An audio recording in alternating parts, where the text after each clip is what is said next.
We are the Church of the Larger Fellowship, the Unitarian Universalist congregation with no geographical boundaries. We believe in cultivating curiosity and transformation that is rooted in profound love. For over 85 years, the ministries of the Church of the Larger Fellowship have circled the globe and crossed the walls of prisons. We are a spiritual lifeline for our over 2,000 members in prison, who are also connected to individual Unitarian Universalists through our letter-writing ministry. In our online community, we offer weekly worship, classes, and groups. Our monthly magazine, Quest, supports the spiritual lives of thousands around the globe. We know better than anyone how deep and meaningful connections can be formed even from a distance. We are proud to be a leader in this faith movement, and we invite you to get involved in our ministry. We strive to be a place where anyone from anywhere can find spiritual refuge anytime they need it. Welcome to the Church of the Larger Fellowship. We are so excited to bring you an all-new episode of the Voices of Unitarian Universalism, known affectionately as The View. The View is a weekly Unitarian Universalist talk show discussing important faith-based topics from an anti-racist, anti-oppressive, and multicultural perspective. Since 2013, we have gathered every Thursday from September to June to welcome guests from around the world. Our guests are writers, scholars, activists, and religious thought leaders who are shaping Unitarian Universalism and society for the 21st century and beyond. We hope that today's show inspires you. We hope it builds your faith and gives you perspective to see the power of Unitarian Universalism at work in your life. Welcome to The View.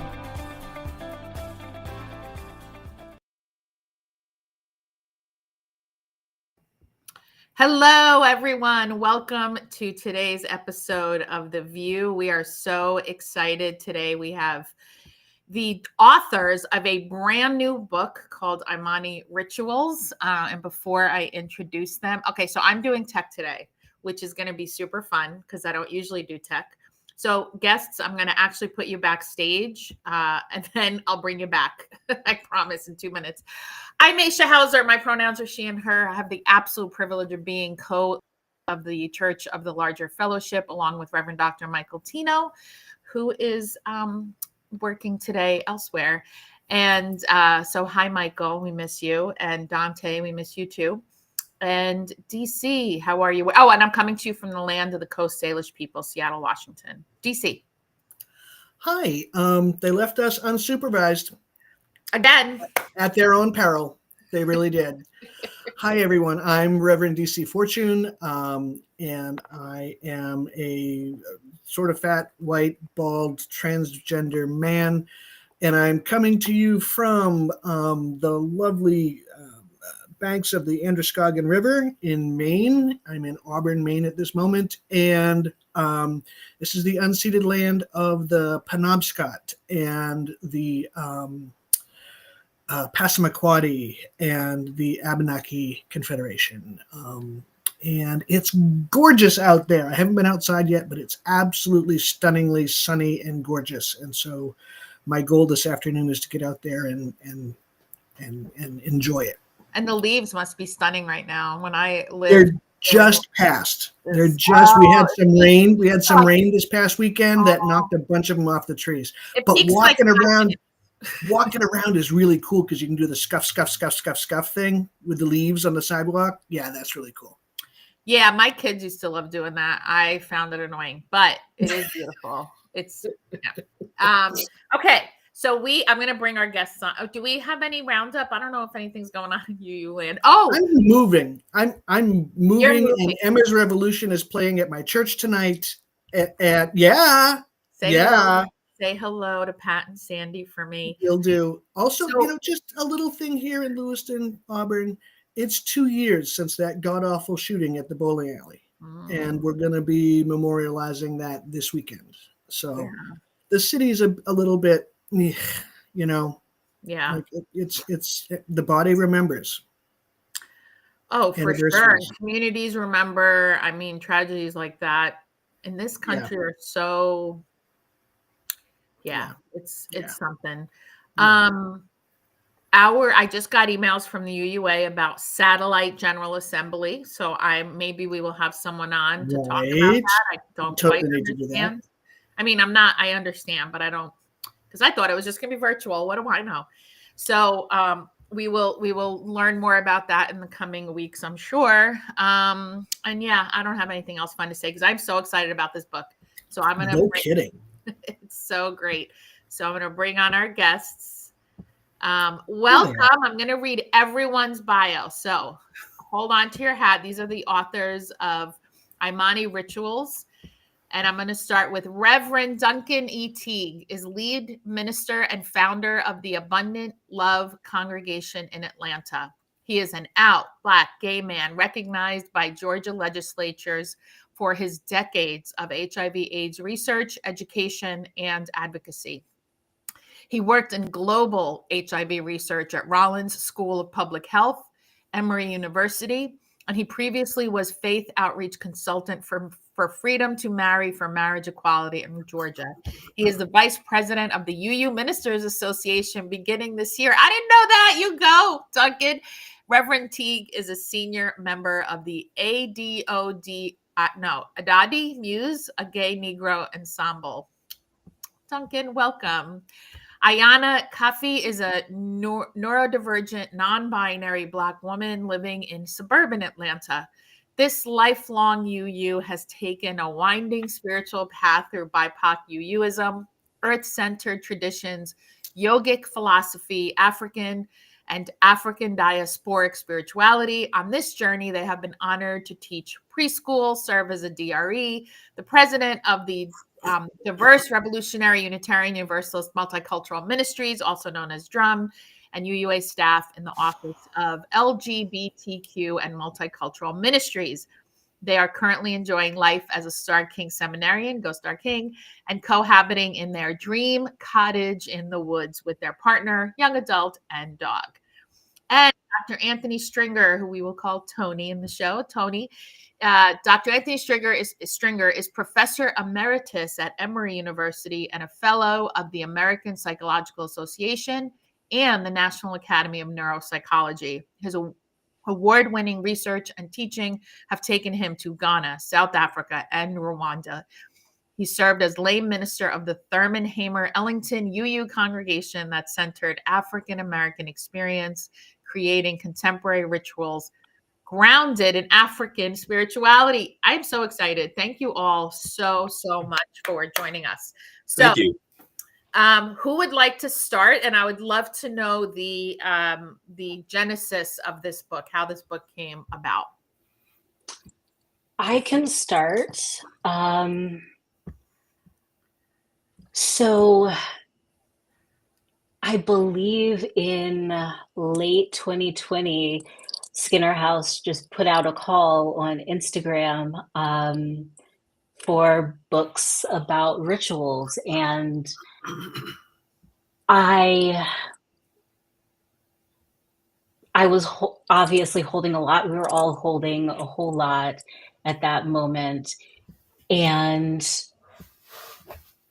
I just got a spark. I started thinking about my childhood in THE, the Thurman Hamer Ellington Church.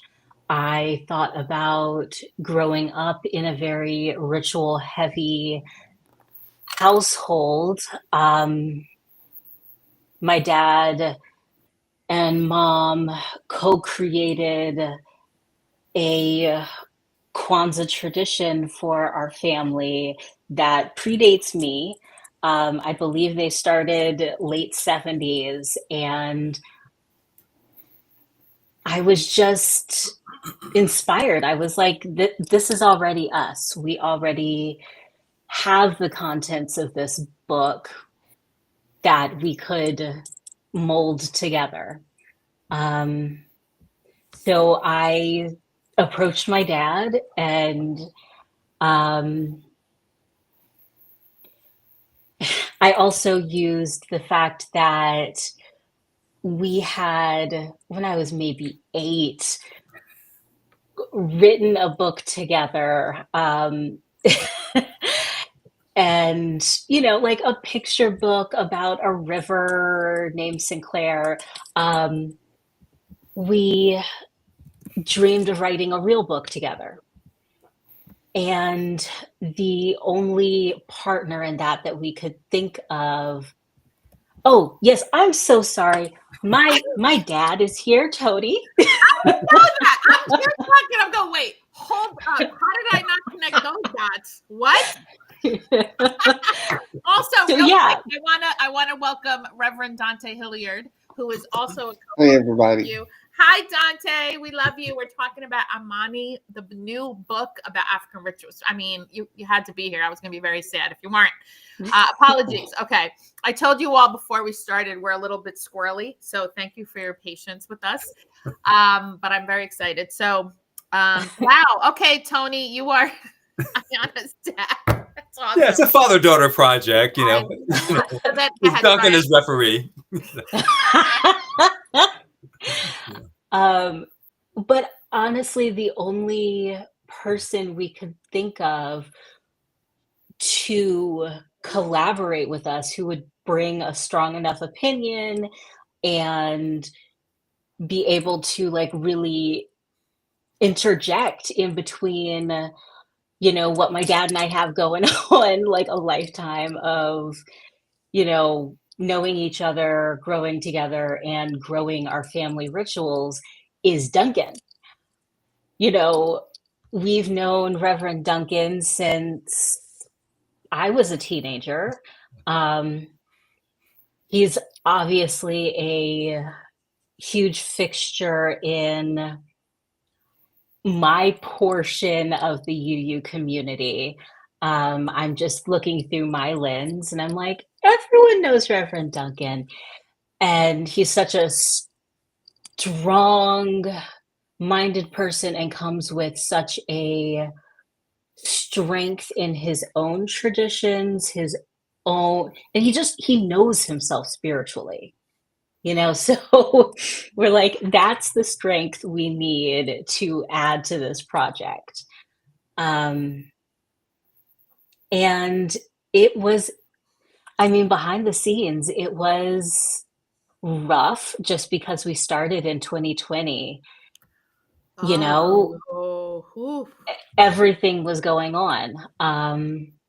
And as we wrote, as we collaborated, as we met, and as our hearts were collectively broken over and over and over again, the book just became more needed. So we ended up writing the book that we needed to kind of heal what we were going through. So I don't know, Duncan, you were invited. Well, either Duncan or Tony. I'm curious to hear your perspective. I didn't realize you started right when the world just shifted. Whew. Oh, that was actually a good time to write a book. So there were far fewer distractions. For certain, and it was also a time when Ayanna, and her daughter, my granddaughter, came home.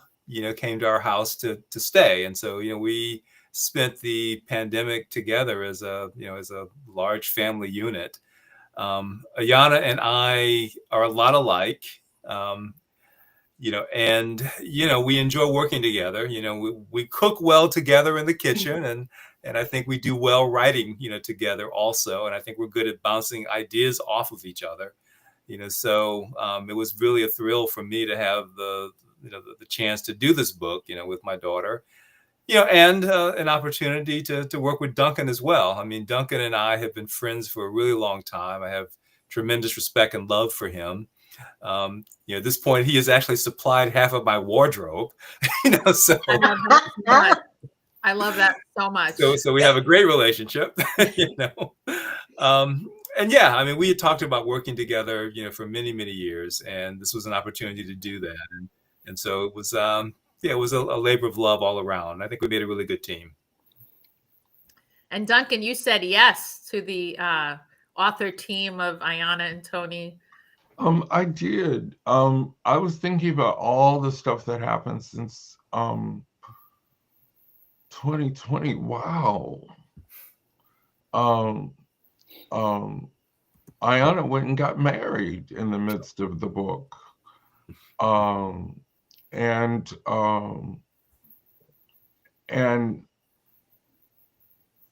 I also, basically was in the midst of bringing abundant love to fruition, or trying to keep us going during the shutdown. And I credit my partner and the stalwart folks at Abundant Love for sort of, keeping our ritual of doing what we were doing going. I had literally a week of self-pity during the shutdown. And my husband said, well, we got the camera ready and everything's ready for worship on Sunday. Are you ready?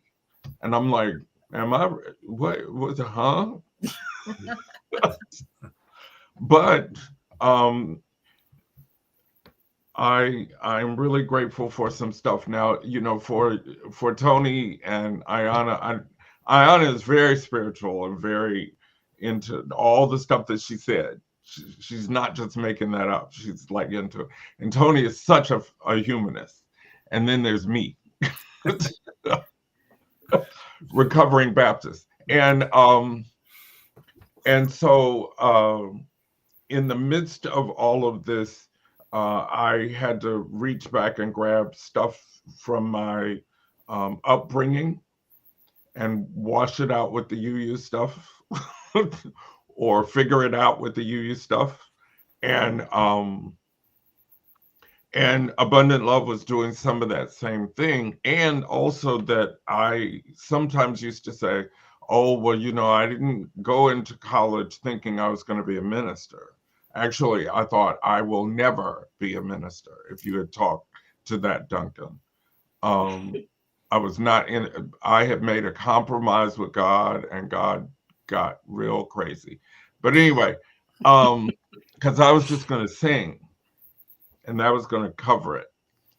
Yeah, sure. But my degree is in theater, and lo and behold, we're writing this book. And I'm doing what we do on camera. And all that theater and stuff helped out. I'm curious about, first of all, I love that the book begins with being intentionality about accessibility and being super clear. And I guess for me, and when I'm one of the adjunct faculty now at Stark King, and for the introduction to religious education, I introduced Black liturgies by Cole Arthur Riley and undrafted books by Black authors and Black women.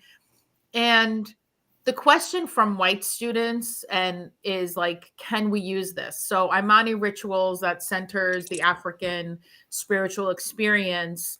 I will say Reverend Dante Hilliard has brought some all that you are, Dante, to the CLF worship, and it has transformed us. And I think that's the question. I mean, it is a deep. I mean, I haven't read the whole book. I skimmed through it, and it's just like I said. I was like, oh my God, there's so much here. But what do you envision for how people use this? And what if it's like a mostly white congregation that wants to use Imani Rituals, or is this not for them? I think that's a yes and,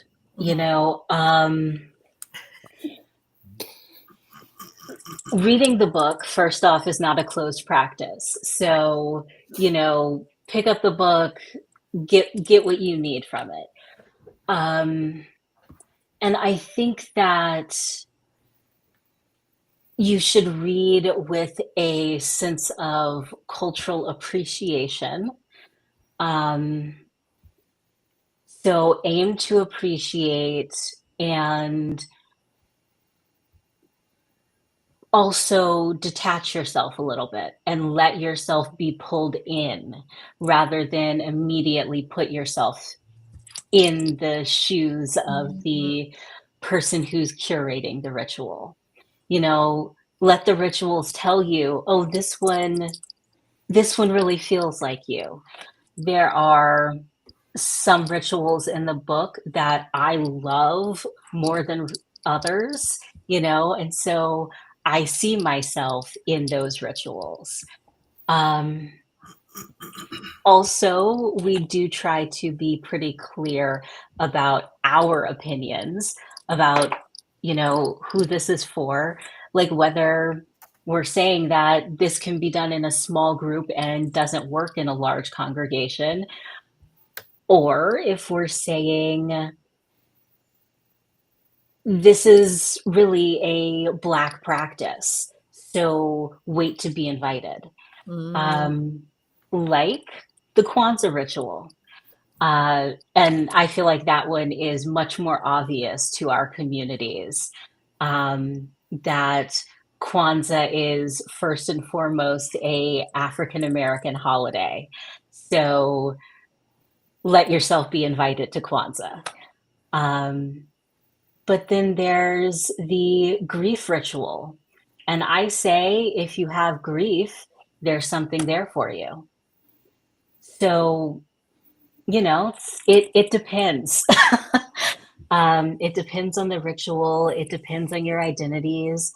But also ask yourself,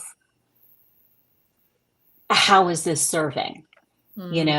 I, in my own life, have never put on the Kwanzaa ritual that's in this book. My dad always does the Kwanzaa ritual. That's Kwanzaa in my mind.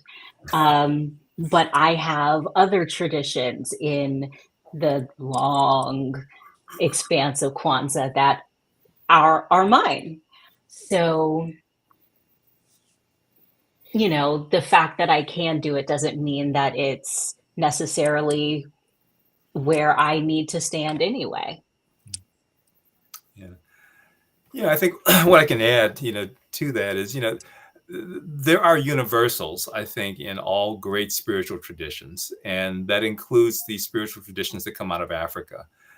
So part of my wanting to write this book was wanting to share the universals, that are in my heritage, and to share them, with my you kin, and to share it broadly. So, as Ayanna's saying, there are rituals, that I think are meant to highlight those universals and that are really meant to be open, and Duncan said earlier that I'm such a humanist. I'm actually a religious naturalist. And, much of my spirituality is grounded in nature. And that is true of a lot of elements of African spirituality. And so there is a ritual that is about an encounter, a meaningful, deep, emotional encounter with nature.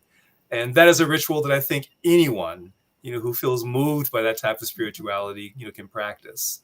In contrast, there's the Karamu ritual, which is really a re-experiencing of different epochs in African and African American history.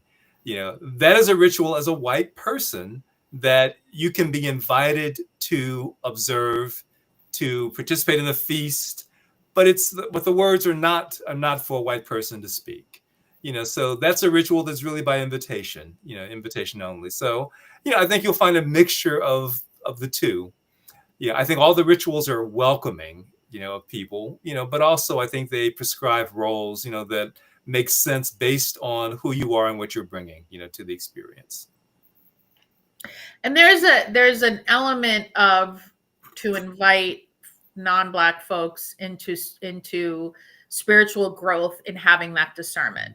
We don't own everything that ever, like, the white people, but like there's to kind of help folks deconstruct the idea that everything is for consumption, and that's not true. So there's a discernment it sounds like in the book, that honestly I'm really looking forward to reading in its entirety. But that also is part of spiritual growth, is you can go ahead, Dante. I was just going to say, but I also think, and I'm so excited that you all are here.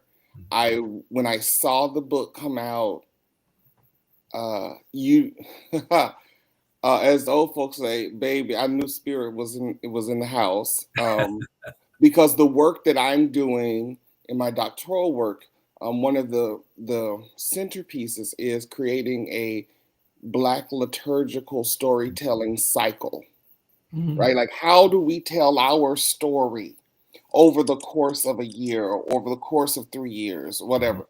Because as a person who's both a mystic and a humanist, raised Pentecostal, I know that, and who believes in our fullness, Black liberation can't just be for the Black people like me, or who believe what I believe, who gather where I gather, right? It has to be for all of us. So I've been so interested in trying to, ever since I sort of took on the mantle of humanism, saying, well, what does this look like?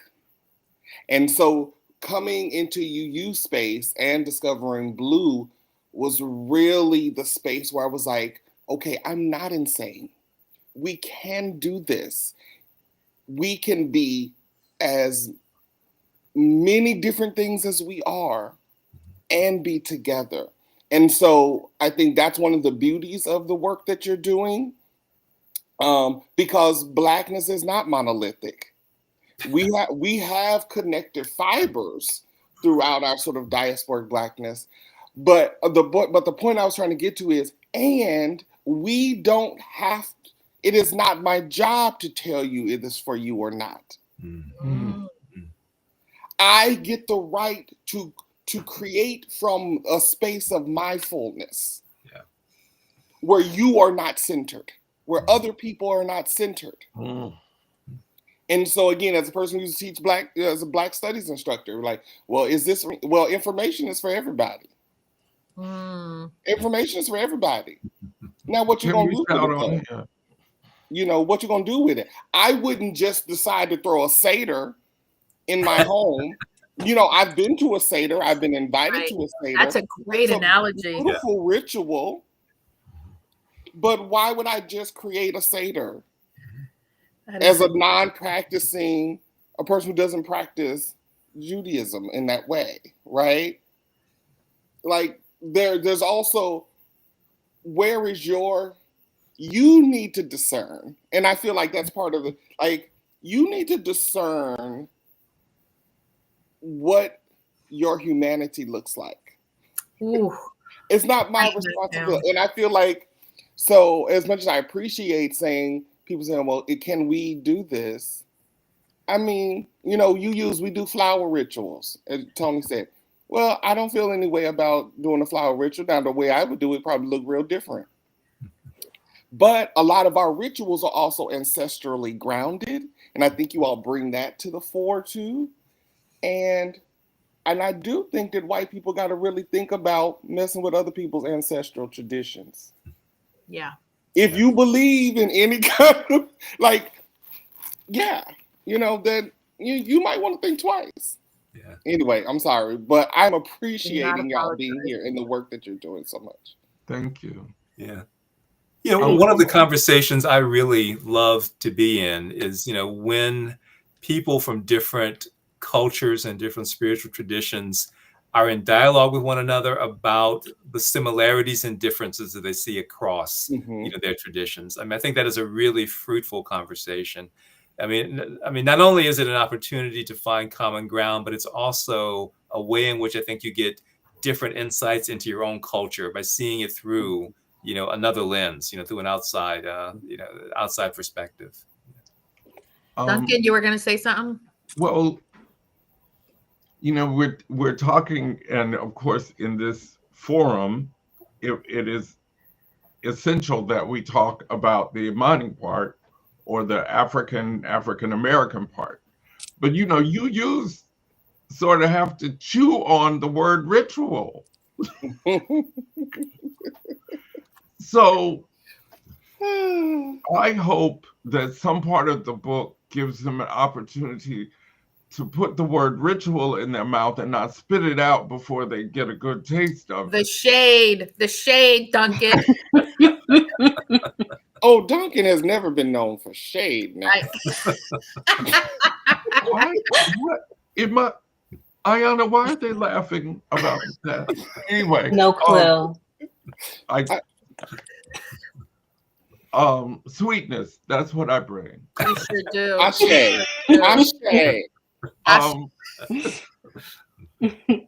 And so I also, it's not in the book, thank goodness, but I'm going to invite some white people to bring some cultural awareness about who they are to this, because I have looked and I have not found white land.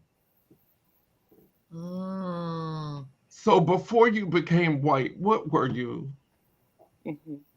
And can we, and no, I'm not, I do have a kilt upstairs, in full disclosure, but it's because my name is Duncan Eric Teague, and on paper, on paper without identifying me, some people think it's going to be a big redheaded white boy coming in the room because of the name. And so I play with that. But out of full respect, I don't wear it every day. And so I'm inviting some people who are pink to discover, is there something from your Italian background? Is there something from your Polish background? Is there something from your English, Celtic, Roman, Catholic, old school or new school Methodist that you chucked in the trash to throw it all away? And now we're in the midst of needing to literally fight for our liberation. And maybe there's a ritual that your great grandmama used that you need to rediscover. And there are questions in the back. Tony's a teacher. Well, so is Ayanna. And so, so it's written sort of like a lesson with questions to dialogue with. And that's always an open thing. And we're not standing in the bookstore saying, oh no, baby, you can't buy this. No, you buy 10 copies. Buy 10 copies. Buy extra. Reparations. Oh, I'm sorry. The other piece that I was thinking about was relationships. For our small, I'm speaking with love to our small, predominantly white fellowships and congregations.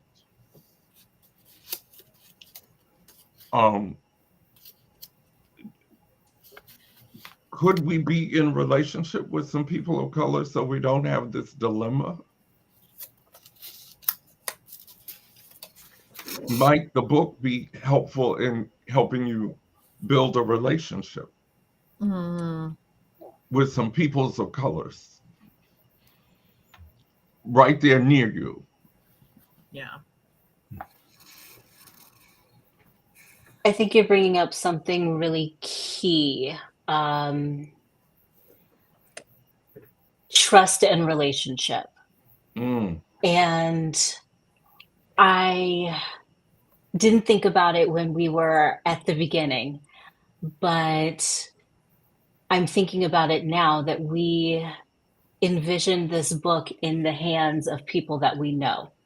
And to be really real, I'm sure at least half of the people who have the book are people that we may have bumped into at some point currently. And because of that, there is a relationship. So we thought of this as a way to be in conversation. And I think really highly of the people I know in this faith. I think of them as people who are really emotionally involved. I think of them as people who have done the work to deconstruct what they need to deconstruct or are in the process. and who are genuinely curious. That's just what I think about us as a faith. And because of that, I have this trust that the people who pick this book up are interested in engaging in these questions that we have at the end of each ritual, and interested in doing the pre-work, and interested in growth. Mm. And I think we all grew a little, and definitely grew a little closer in the creation of this book. And so I'm hoping that in the publishing of this book, there's some growth in our community as well, that our folks can live up to the trust that we are presenting them with, that and I'm thinking specifically of my white folks. I'm married to a white UU, lifelong UU. You know, I'm trusting that he is doing his discernment about my traditions. I definitely come from a like very Black faith tradition. And in my house growing up, it was very much the Black UU experience. I joke a lot. I say UUism is the only place a Buddhist and a scientist could go to church together. And I mean that, you know, and I have faith that we can rise to this trust. We can become people who are then building on that, you know, responding with okay, and this is how I'm going to trust you even more. Like, I want to be challenged back. I'm looking forward to, you know, the mini books that are going to be published in the next 5 years. I think we're in a really interesting time. The faith is growing in unpredictable ways. And the ministers that are coming up, the faith leaders that are taking up space are so inspiring and inspired this work. Yeah. You know, I think one of the growth challenges, you know, for Unitarians, has less to do with with intellectual growth and more to do with emotional growth. Yes, say that again. Say that again. Yeah. You know, and, you know, we spend a good part of the first chapter of the book trying to define ritual. And we don't really define it. We really talk about the attributes of ritual, and particularly the attributes of the kinds of rituals we wanted to include in the book. And, you know, a common theme of all the rituals is really deep emotional engagement. You know, now I don't want to offend UUs. I mean, I think the rituals that we have in our congregations are often incredibly beautiful and moving, you know, but they don't always move the spirit, you know, and the body together, you know, in ways that are really emotionally deep, you know, and transformative. And that's really what we try to, you know, to include in the book, are rituals that will bring you into an emotional experience. The questions are there, you know, we can talk about it afterwards, but in the ritual itself, you're having an emotional epiphany. You know, at least that's the intent of what we've included here. So I hope it's an opportunity, a springboard for a different kind of emotional growth, you know, within Unitarians. One of the reasons I love what you're doing, it is the center of my sort of theological being, my understanding of self and world. But as an African American studies scholar, I have to bring a deep suspicion to my life in this faith, because our white brothers and sisters have a deep history of colonizing things, right? So, you know, as a Black studies scholar, I remember in the 2000s, all these books on whiteness started to appear. But none of them referenced all the work that Black people had been doing on race identity for hundreds of years. And so all of a sudden, the whiteness studies became a thing, but there was no referencing of all of these Black scholars who had worked over centuries to build a canon of work around race identity formation and how it functions in the world. Like, your work is literally, they were literally co-opting our field as if they had rediscovered whiteness as something to study. No one understands whiteness better than Black people. Listen. We are savvy ethnographers because we needed to be to survive. And so part of my suspicion is, and I hope that my suspicion is founded, but I hope that it doesn't manifest, is all of a sudden what is particularly ours, when our white brothers and sisters discover it, all of a sudden becomes not particular. It's general. It's everybody's. It's you know, again, everyone wants to talk about intersectionality, but nobody wants to say intersectionality, this theory was developed about the position, and particularly legal position, of Black women as both being Black and women. Yeah.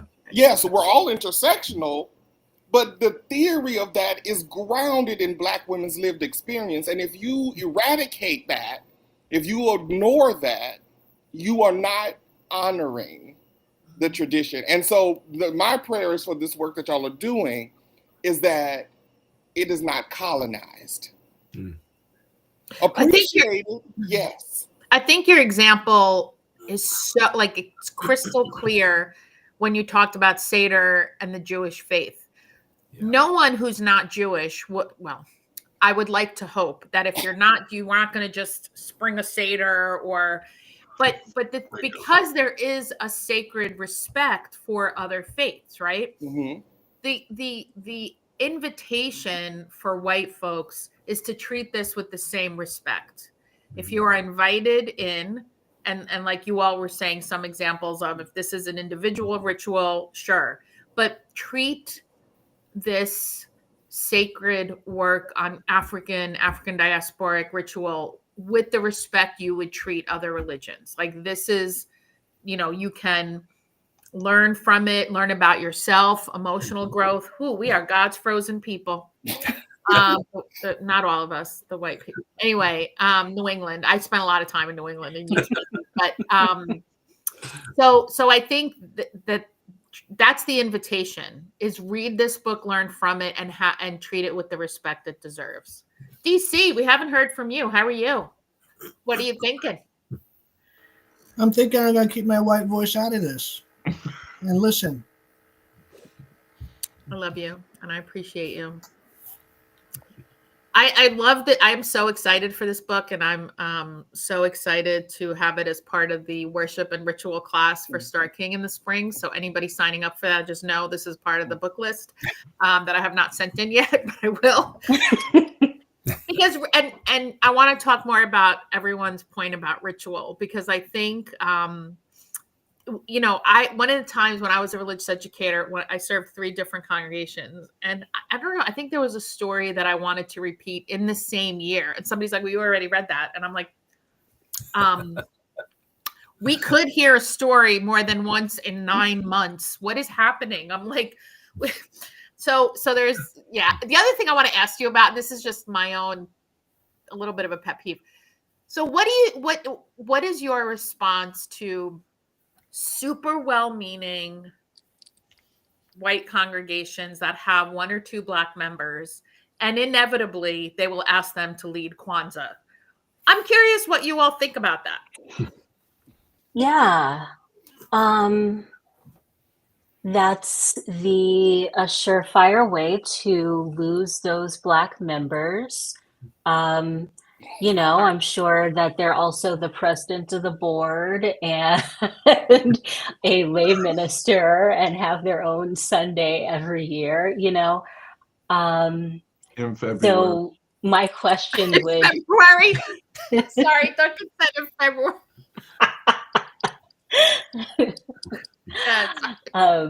my question would be, what else are they doing? Like, who are they? What are they doing in the congregation? Did they just join? Probably.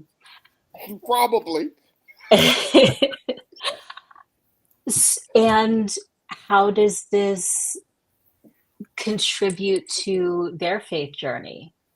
Like, are they ready for Kwanzaa? Are they interested in Kwanzaa? Do they celebrate? Have they been to Kwanzaa? Like, I just have so many questions about this like hypothetical person that I hope that these congregations are asking. And if the answers all come to, okay, maybe they're just Black, and maybe that's what was happening in my mind, then,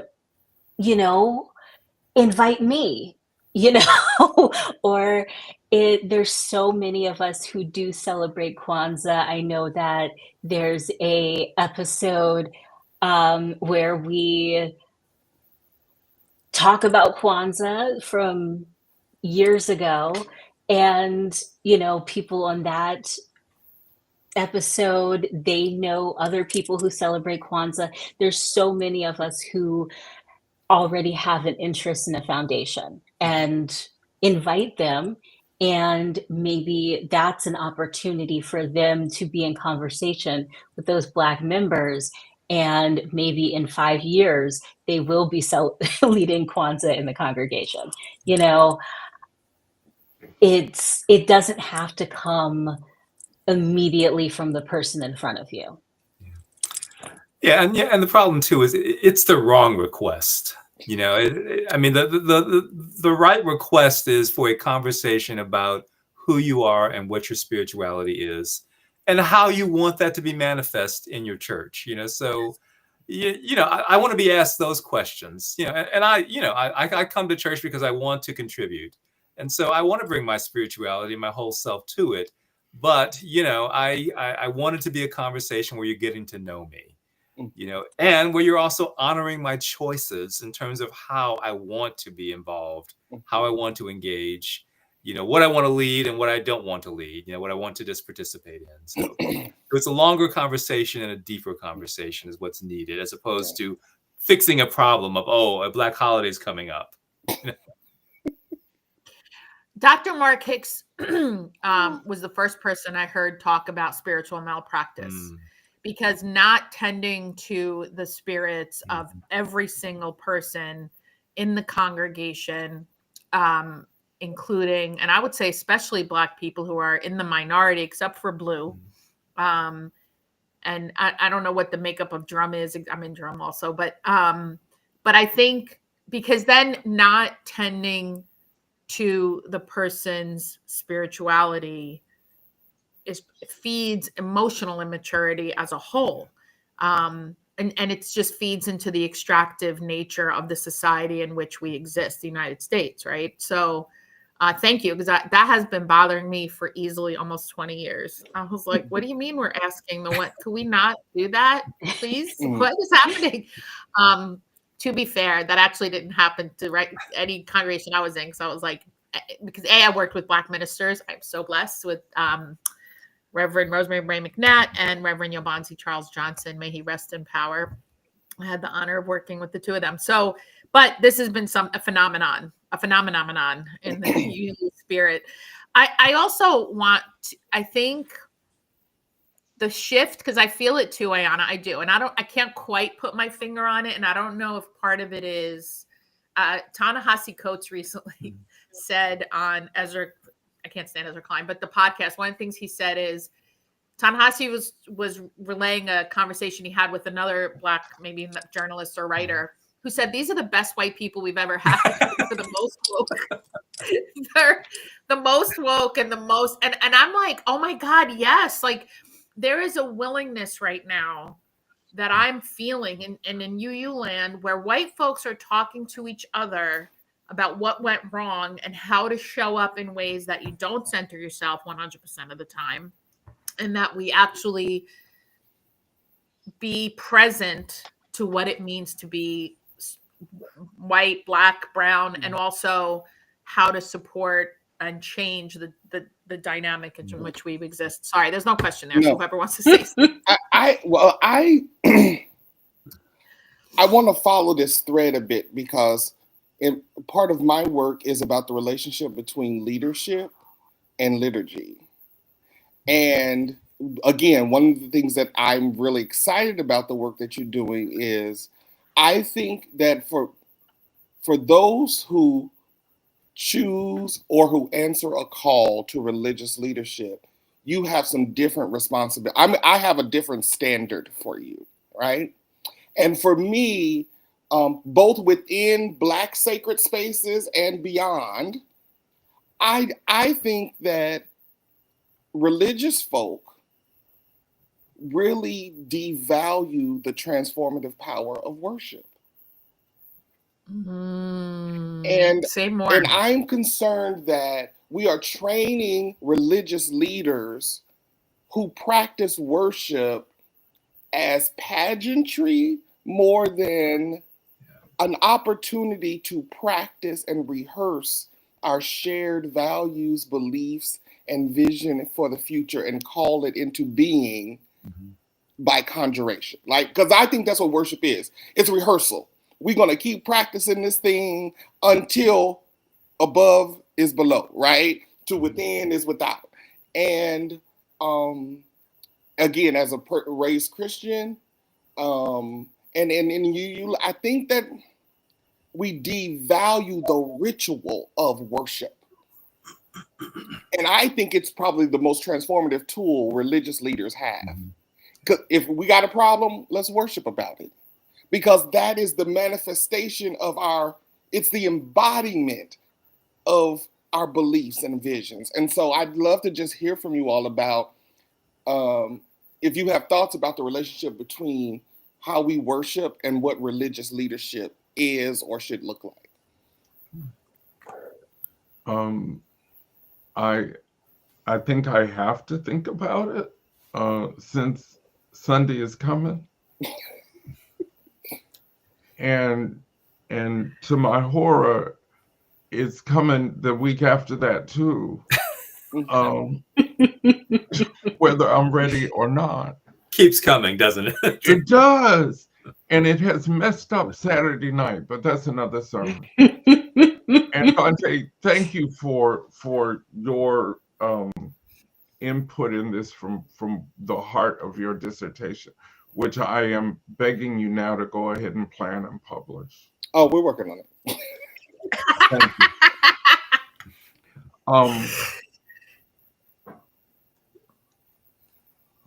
I hope, and this is somewhere around accessibility also, that in there, and maybe it's because I went to a Methodist seminary, y'all, because they're still all about it in that way. And y'all are using some words that are really still in some of our sectors a little frightening, like spiritual transformation. And I'm not sure that all you use have bought into it. Of course, they don't have to. You can just observe. That's the power of being a UU. And then you can worship in the coffee hour where you do your thing. I'm just saying, let's be honest. But make it specific, Duncan. My call has started and continues to be around pastoral care. I do the other stuff, and I know how because I've been doing it since I was 8 years old. But it is about the care and the love of somebody who's hurting. I'm clear that that's my call. And so I am hoping at the end of the benediction, the sacred words, whatever we do to close the thing out, blow out the candle or flicker our hands, whatever, that in that time together, somebody who walked in hurting feels better.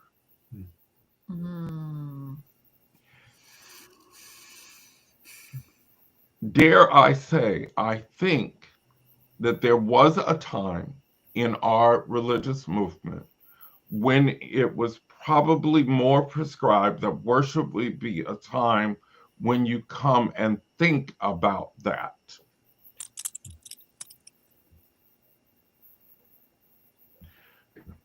And I don't want to dismiss that as also being powerful. But for some of us, we crawled up those stairs in pain. And thinking about going to a committee about it is not going to heal me. Say that, Ashe. Ashe. Not in this moment. Now, yes, after I get a little better, I do need to go to a committee about it and work through some generational crap that I brought with me.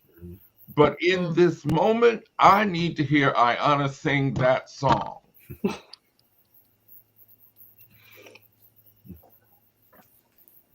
And an acceptance of that won't negate our intellect. And I believe, and I'm going to credit Tony about this, not to dismiss Ayanna or my intelligence, because we are very intelligent. Thank you. But we don't have a PhD yet. But Tony made sure that all this that he said also appealed to the intellect in the book. This ain't a certain book that needed to be spell checked before the movement went crazy about it. Ooh, I am dishing things, ain't I? I'm sorry. I love it. We have 4 minutes left, so say it now. Whatever you need to uncover. I'm not going to leave this without being grateful to CLF and The View. This is not my first time on The View, and I appreciate that we're using these mechanisms to get outside of where typical UUs are, behind big shrubs in the suburbs, hidden off of 3 streets, that we are really putting it out there. Yeah. Oh, I appreciate that. And thank you. Ayanna and Tony, we got 3 more minutes. Tell us what is on your heart, and thank you. I also deeply appreciate The View. I know I have said this verbally at some point, but when I was a 12-hour-a-week youth coordinator with no professional development fund, this was my professional development. I learned about scholarships, I learned about books, I learned about webinars, I learned about what UUism is currently, and I learned how to engage with the past as well in such a respectful way, respectful yet bold. There's nothing that is not bold about what y'all do here. And I also want to offer gentle pushback, because I am a lifelong UU, to Duncan's assertion that we don't need to committee about it, because I found my call to a more traditional ministry when I was doing youth worship planning. And I told them, I was like, this is the only time of the year that they let people in the pulpit who they aren't choosing because of talent. They're letting you in because they like you, and that's it. So we don't know if this is going to be good. So we need to make our process good. So we did ritual every single week before we planned, and we built altars, and we talked about our ancestors, and we did all the things I could think of. And that is committee work. Worship planning is committee work, but it can also be transformative. Yeah. So I'm just leaving that possibility that maybe our committees change the same way our worship is changing. I love that. Thank you. Tony, would you like the last word with our Sure. 1 minute left? Yeah, rare I get the last word with Ayanna, so yeah. I'm also very appreciative of this opportunity to be in this conversation. It's been a really deep conversation, an honest conversation, as well, and a stimulating one. I think we have more books to write, so perhaps this will be just the beginning. I am so grateful for the three of you for this book. Thank you to the people who are watching live and commenting. And people already said I shared the link to buy the book at the In Spirit UU bookstore. Thank you. Thank you. We will invite you on again. You are always welcome. If you're just like, hey, I feel like being on The View, just send me an email and you will be on. Thank you all so love that. much. Thank you. Thank you for being here. Thank you for your offering of love to the community. Amen and ashe. Have a great week, everybody, and we will see you next week on The View. Bye, everybody. Bye-bye. Thank you for joining us. Special thanks to everyone who gives generously to this ministry. It is because of you that this ministry is possible. Visit clfuu.org/give to make a contribution.